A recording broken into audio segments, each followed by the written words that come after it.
אנחנו פה ברצועה עם הלוחמים הגיבורים שלנו. אנחנו עושים כל מאמץ להחזיר את חטופינו, ובסופו של דבר נחזיר את כולם. יש לנו 3 יעדים במלחמה הזאת: לחסל את החמאס, להחזיר את כל חטופינו, ולהבטיח שעזה לא תחזור להיות איום למדינת ישראל. ואני פה להגיד לחברים כאן, ללוחמים כאן, שאומרים לי את אותם הדברים, ואני חוזר ואומר את זה לכם, אזרחי ישראל.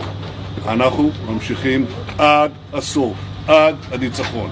שום דבר לא יעצור אותנו. ואנחנו משוכנעים שיש לנו את הכוח, את העוצמה, את הרצון והנחישות להשיג את כל יעדי המלחמה. וכך נעשה. הייתי שם למעלה, על הקיר, ישבתי עם סגן הרמטכ"ל, עם המפקדים, ועל הקיר היה כתוב, עם ישראל חי. אז עם ישראל חי, ועם ישראל גם מנצח. בזכותכם, בזכותכם. תודה לכם. תודה לכם. עוד מתמשאים לארץ. תודה. יש רוח, יש עוצמה, יש נחישות, ויש תוצאות. גם את זה, גם את זה. אנחנו פה בשבילך, המפקד. אני פה בשביל עם ישראל, נכון?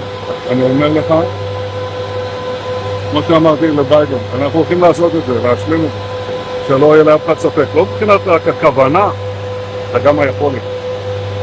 אני מאמין בכם, גאה בכם. תודה רבה. אנשים אזרחים התנדבו כולם ובאו ביחד איתנו לעשות. תודה חבר'ה. תודה רבה. אני לא יכול להופיע בבית עדיין. איפה אתה? מירון, משפחת קרנאווי. משפחת קרנאווי? כן. אני מוניר רוזן. שלום. ידידי היקר. שמח לראות לך. תודה.